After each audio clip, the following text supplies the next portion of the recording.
امام زرقانی علیہ رحمۃ الرضوان نے ایک بڑی خوبصورت حکایت لکھی ہے۔ ایک دن حضور صلی اللہ تعالی علیہ وسلم سیر کرتے ہوئے مدینے سے باہر کسی چراگاہ میں تشریف فرما ہوئے۔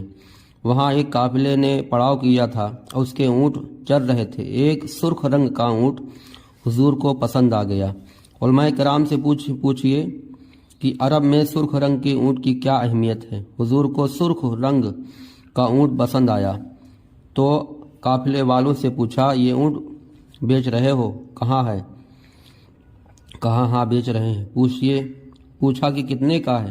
کہا کتنے کا سودا طے ہو گیا؟ فرمایا میں تاجرانہ غرض سے تو آیا نہیں تھا، قیمت ساتھ لاتا۔ میں تو چلتا چلتا ادھر نکل آیا، تمہارا اونٹ مجھے پسند آ گیا، اب یہ اونٹ مجھے دے دو، میں اپنے شہر جا کر اس کی قیمت بھیج دیتا ہوں۔ انہوں نے کہا ہمیں منظور ہے۔ حضور نے اونٹ پکڑا اور سوئے مدینہ چل دیے۔ جب تک حضور نظر آتے رہے وہ حضور کو دیکھتے رہے۔ حضور جب نگاہوں سے اوجھل ہو گئے تو سینے پر ہاتھ رکھ کر سجدہ میں دیر تک رہے، یعنی سوچتے رہے۔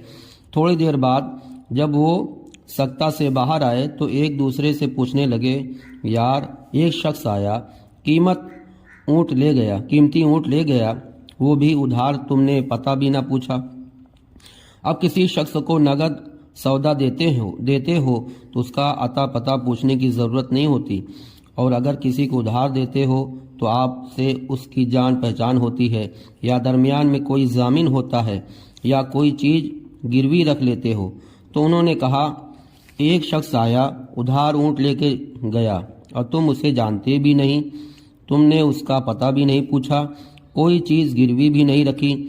ایک بولا جب وہ باتیں کرتا تھا تو لبوں سے پھول جھڑتے تھے، وہ منظر ہی دیکھتا رہ گیا۔ دوسرا بولا جب وہ مسکراتا تھا تو سامنے والے پہاڑوں پر اس کا عکس پڑتا۔ تیسرا بولا میں اس کے زلفوں کے بیچ و خم میں کھو گیا۔ چوتھا بولا میں تو اس کی آنکھیں ہی دیکھتا رہ گیا، کتنی خوبصورت آنکھیں ہیں۔ کہا ہم اس کے حسن و جمال میں کھو گئے، وہ اونٹ ہانک کر لے گیا۔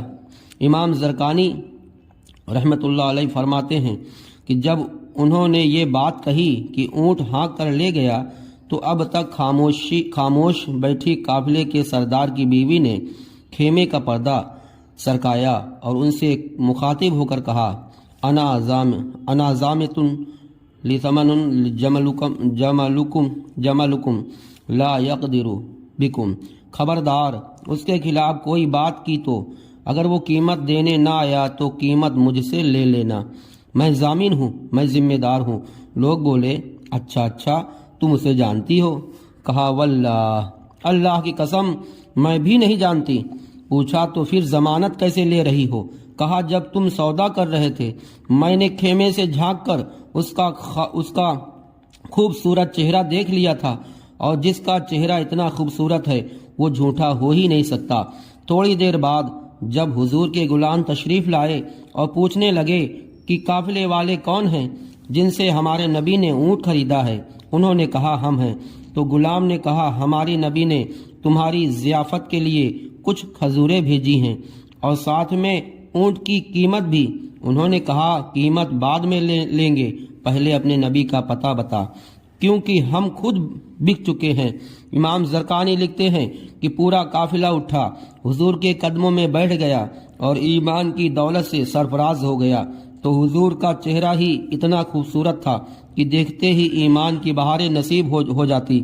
امام نبھائی نے لکھا ہے کہ ہر نبی کی مہر نبوت اس کے ہاتھ میں تھی، اور حضور کی مہر نبوت محاذ قلب پر چھپا کرتی ہے۔ اس کی بہت ساری وجوہات بیان کی گئی ہیں، ان میں سے ایک یہ کہ بیان کی گئی گزشتہ نبیوں میں سے کسی نبی سے کوئی ملتا، اسے مصافحہ کرتا تو اس کا ہاتھ مہر نبوت سے چھو جاتا، وہ جان لیتا کہ اللہ کا نبی ہے۔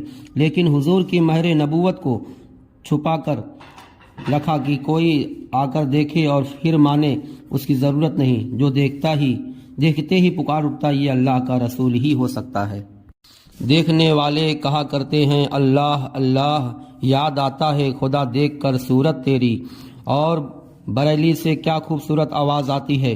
بلبل نے گل ان کو کہا، قمری نے سرخرو جاں فضا، حیرت نے جھنجلا کر کہا، یہ بھی نہیں وہ بھی نہیں، خورشید تھا کس زور پر کیا بڑھ کے چمکا تھا، قمر بے پردہ جب وہ رخ ہوا، یہ بھی